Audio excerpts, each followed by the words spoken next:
दोस्तों वजीर एक्स पे हमारी वीडियो काफ़ी देर से आ रही है, लेकिन सही बात बताऊं तो जिस हिसाब से इन लोगों का बिहेवियर रहा है ना वजीर एक्स टीम का, बिल्कुल इस वीडियो में गर्दा उड़ा के रख दूंगा। सबसे पहली बात करें तो हम ये डिस्कस करेंगे कि वॉलेट ये किस तरह का था और हैक एक्चुअली हुआ कैसे। दूसरी बात हम ये करेंगे कि हैकर कौन से थे और उनका ट्रैक रिकॉर्ड क्या है अब तक का। तीसरी बात ये करेंगे कि वजीर एक्स ने आपके फंड को रिकवर करने के लिए क्या क्या स्टेप लिए हैं। फोर्थ पॉइंट पे दोस्तों वजीर एक्स से कुछ तीखे और चुभते हुए सवाल करेंगे कि आपने ये हैक होने कैसे दिया। और पांचवें पॉइंट पे हम बात करने वाले हैं कि अगर ये लोग वाकई आपके फ़ंड को रिकवर करना चाहते हैं, वाकई आपको मनी रिफ़ंड करना चाहते हैं, आपको क्रिप्टो को रिफ़ंड करना चाहते हैं, तो इनके पास बेहतर ऑप्शन क्या क्या अवेलेबल है। छठे पॉइंट पे बात करेंगे कि गवर्नमेंट जो आपका 1% TDS लेता है, 30% टैक्स लेता है, ये मजाक में ले रहा है या आपके लिए गवर्नमेंट कुछ कर भी रही है। तो चलिए वीडियो पर लास्ट तक बने रहिए। भैया एक लाइक तो कर दीजिए, आपका एक लाइक हमारा मोरल को बूस्ट करता है। दोस्तों कॉइन की बात करें, जो कॉइन हैक हुआ तो शिबा हैक हुआ 96 का, आप यहाँ देख सकते हैं। इथेरियम हैक हुआ, मैटिक हैक हुआ, पेपे हैक हुआ, USDT हैक हुआ, फ्लॉकी हुआ। यानी कि अगर बात करें तो शिबा इथेरियम ही लगभग 60% के आसपास हैक हुआ। इससे ये भी अंदाज़ा हो रहा है कि फर्जी कॉइन के लिए हमारे इंडियन कम्युनिटी की कितनी ज़्यादा क्रेज है भैया। तो दोस्तों सबसे पहले हम बात कर लेते हैं वॉलेट की। जो इनका वॉलेट था वो हॉट वॉलेट था, यानी कि इसने 50% फंड जो है हॉट वॉलेट में रख रखा था। मुझे ये समझ में नहीं आता कि भैया हमारे जो $1000 $500 होते हैं उनको भी हम हार्ड वॉलेट में डालते हैं, कोल्ड वॉलेट में डालते हैं। इन्होंने हॉट वॉलेट यानी कि जो उस वॉलेट में फंड को डाल रखा था जो इंटरनेट से कनेक्टेड होता है। क्यों डाल रखा था पता नहीं, शायद उनको चोरी करवानी होगी। तो जैसा कि आप डायग्राम में देख सकते हैं, ये जो वॉलेट था ये लिमिनर की कस्टडी में था। लिमिनर जो है सिक्योरिटी प्रोवाइड करता है वॉलेट के लिए। उसके बाद एक की जो है वो देख सकते हैं लिमिनर की है, और उसके बाद 5 की जो है वजीर एक्स की 5 की है। तो किसी भी ट्रांजेक्शन को अप्रूव्ड होने के लिए टोटल 4 की चाहिए होता है। एक की तो लिमिनर की तरफ से होता है जो कि कंपलसरी है। उसके बाद 3 की वजीर एक्स की तरफ से चाहिए होता है। अगर ये 4 सिक्योरिटी की मैच होती है तो ही फंड का ट्रांजैक्शन होता है, अदरवाइज फंड ट्रांजैक्शन नहीं होता है। तो दोस्तों कहानी कुछ यहाँ से शुरू होती है कि इन्होंने वॉलेट में कुछ अपडेट डाला। अपडेट डालते ही वॉलेट जो है कंप्रोमाइज़ हो गया, यानी कि हैक हो गया। लेकिन इसके बावजूद भी किसी तरह का ट्रांजैक्शन वॉलेट से नहीं हो सकता। जैसा कि मैंने आपको पहले बताया 4 की चाहिए होती है। दोस्तों वॉलेट में बग कैसे आया ये किसी को नहीं पता। ऐसा हो सकता है कि उन्होंने डेवलपर के कंप्यूटर को ही डायरेक्ट टारगेट किया होगा बग डालने के लिए। तो बग तो आ गया, वॉलेट कंप्रोमाइज़ हो गया, लेकिन अभी इनके पास 4 की नहीं है। तो इन्होंने क्या किया, सबसे पहले गाला का एक ट्रांजैक्शन किया। ट्रांजैक्शन जो है लिमिनर के पास गया। चूँकि लिमिनर के पास ऑथराइजेशन नहीं था ट्रांजैक्शन का, सिर्फ एक जगह से ऑथराइजेशन आया था वजीर एक्स की तरफ से, तो इन्होंने ट्रांजैक्शन को डिसअप्रूव्ड कर दिया। उसके बाद इन्होंने दोबारा दूसरे नोड से गाला कॉइन का ट्रांजैक्शन किया वजीर एक्स के नोड से। उसके बाद लिमिनर के पास फिर से 3 ट्रांजैक्शन का अप्रूवल नहीं आया, तो फिर से लिमिनर ने ट्रांजैक्शन को डिसअप्रूव्ड कर दिया। उसके बाद तीसरी बार इन्होंने तीसरे नोड के वजीर एक्स के तीसरे नोड से फिर से USDT का ट्रांजैक्शन किया। इस बार फिर से 3 की इनके पास नहीं थी, इसलिए फिर से ट्रांजैक्शन डिसअप्रूव्ड हो गया। ध्यान दीजिएगा दोस्तों, ये बहुत ही छोटा अमाउंट का ट्रांजैक्शन कर रहे थे। ट्रांजैक्शन कोई अमाउंट को मूव करने के लिए नहीं कर रहे थे, बल्कि ये जो 3 नोड है वजीर एक्स के, इनको हैक करने के लिए या इनका सिक्योरिटी की को थेफ्ट करने के लिए ये ट्रांजैक्शन कर रहे थे। तो पहला ट्रांजैक्शन से पहला सिक्योरिटी की या सिग्नेचर आ गया, दूसरा ट्रांजैक्शन से दूसरा सिक्योरिटी की या सिग्नेचर आ गया, तीसरा ट्रांजैक्शन से तीसरा सिक्योरिटी की आ गया, यानी कि इनको 3 सिक्योरिटी की मिल गया। इसके बाद 3 वजीर एक्स की सिक्योरिटी की इनके पास आ गई, एक लिमिनर की आ गई। वॉलेट पहले ही कंप्रोमाइज हो रखा था। अब इन्होंने बड़े आराम से एकदम सुकून से 8 दिनों में खेल शुरू किया और धीरे धीरे 8 दिनों में करके सारा ट्रांजैक्शन कर दिया और ये लोग सोते ही रह गए। दोस्तों एक बात और मैं आपको बता दूं कि वजीर एक्स बार बार गेम खेल रहा है कि लिमिनर की गलती है। लिमिनर जो वॉलेट को कस्टडी प्रोवाइड करता है उसमें इंश्योरेंस है 50 मिलियन का। तो वजीर एक्स की ये कोशिश है कि उस इंश्योरेंस से कुछ ना कुछ हैक को रिकवर किया जाए। दोस्तों अभी तक जो बात निकल कर आई है उसके हिसाब से जो हैक किया है वो लाजारस ग्रुप ने हैक किया है। लाजारस ग्रुप की बात करें तो दुनिया के टॉप हैकर्स में एक है, सारी दुनिया इनको तलाश कर रही है। इनकी लिस्ट देखें आप तो यहाँ से गवर्नमेंट से लेके पूरी दुनिया को हैक करके ये बैठा हुआ है।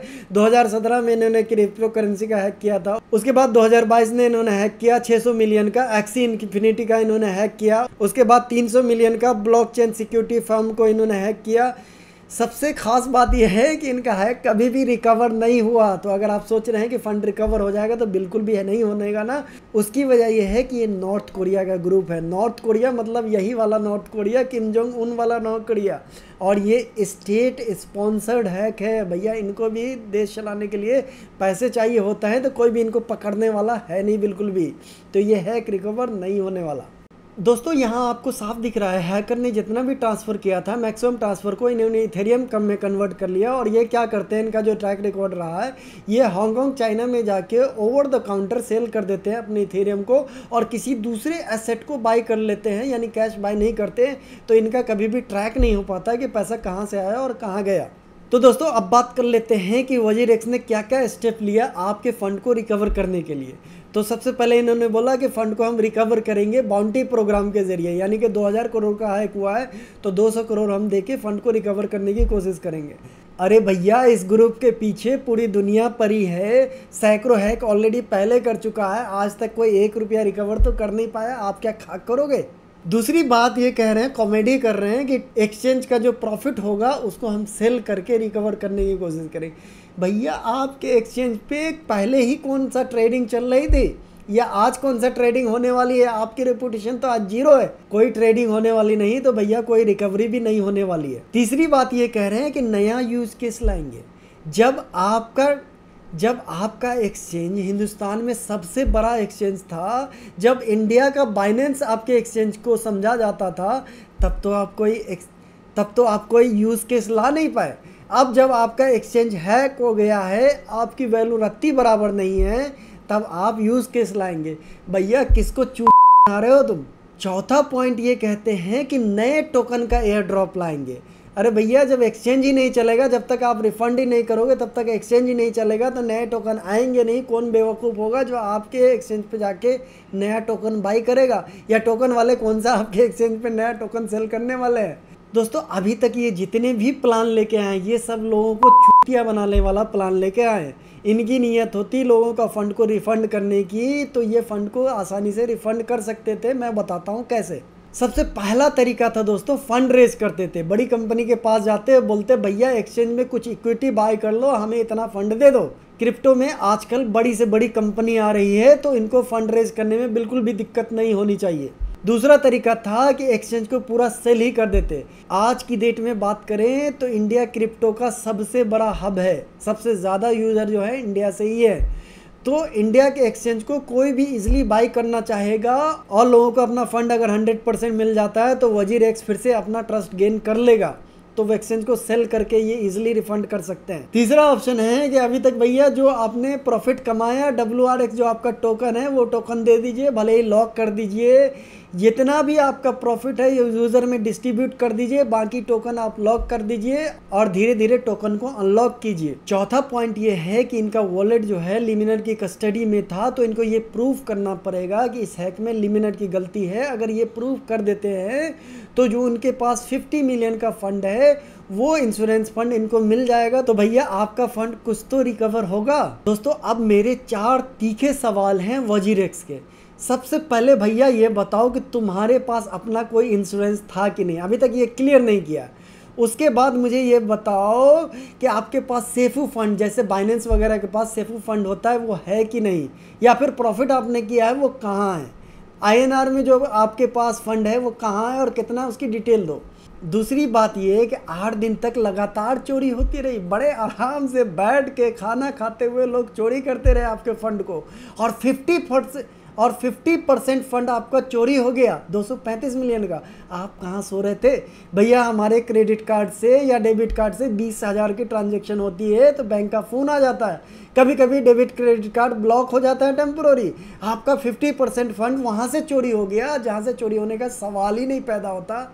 क्योंकि दोस्तों ध्यान देने वाली बात यह है कि वहाँ पे डेली के ट्रांजैक्शन नहीं होते हैं, वो सिक्योरिटी का फंड था। तो सही बात बताऊं कि इंटरनल टीम की गलती की वजह से या इंटरनल टीम की मिली भगत के बिना ये होना बिल्कुल इम्पॉसिबल है। तीसरा क्वेश्चन ये है कि इससे पहले भी बहुत सारे एक्सचेंज हैक हुए, बाइनेंस हैक हुआ, केयू कॉइन हैक हुआ, इन्होंने लाइव आके लोगों को बताया, एमए किया, जो भी इन्फ्लुएंसर हैं उनके सवाल के जवाब किए। आज तक इन्होंने एक लाइव क्वेश्चन आंसर नहीं किया, और ये जवाब भी देते हैं तो सेलेक्टेड क्वेश्चन का जवाब देते हैं। और भैया मुसीबत हमारी भी कम नहीं है, सवाल हम बाइनेंस से करें या वजीरेक्स से करें, क्योंकि आज की डेट में ऑनर कौन है इसके लिए इनका कोर्ट केस चल रहा है। ये तमाशा कर रहे हैं और नुकसान दोस्तों आपका हो रहा है। चौथी और सबसे ज़्यादा इम्पोर्टेंट क्वेश्चन, आपने विड्रॉवल टू हॉल्ट कर दिया, ब्लॉक कर दिया, लेकिन डिपॉजिट अभी भी आपका चल रहा है, और लोग डिपॉजिट कर रहे हैं क्योंकि आपके एक्सचेंज पे कॉइन के प्राइस दूसरे एक्सचेंज के मुकाबले 20 से 30% कम प्राइस है, तो लोग डिपॉजिट करके कॉइन खरीद रहे हैं, और लोग ये नहीं समझ रहे हैं कि निकाल नहीं पाएंगे। और जिस तरह का फुलिश और नॉनसेंस प्लान्स के साथ ये आ रहे हैं, ऐसा लगता है कि क्रिप्टोपिया की जैसी हालत होगी, जहां ग्रांट थॉम्पसन ने 95% फंड को स्कैम कर दिया, और आज की डेट में यूज़र के लिए 5% फंड भी नहीं बचा है। दोस्तों 6 पॉइंट हमारा गवर्नमेंट से रिलेटेड है। जब आप वजीरेक्स की वेबसाइट पे जाएंगे तो FIU रजिस्टर्ड वेबसाइट आपको दिखेगी। तो हमारा क्वेश्चन गवर्नमेंट से ये है कि भैया 1% तो TDS लेते हो, मतलब आपकी कोशिश ये है कि 100 ट्रेड बंदा करे, सारा फंड आपके पास चला जाए, और आप रिफंड करोगे या नहीं करोगे कुछ नहीं पता। उसके बाद अगर कुछ प्रॉफिट हो रहा है तो 30% आप टैक्स लेते हो। तो भैया इनका करते क्या हो? अभी तक 1 हफ्ते से ज़्यादा हो चुका है, एक स्टेटमेंट नहीं आया है फाइनेंस मिनिस्ट्री की तरफ से या FIU की तरफ से। अब तो भैया मोदी जी का ही सहारा है, वरना कौन हमारा है।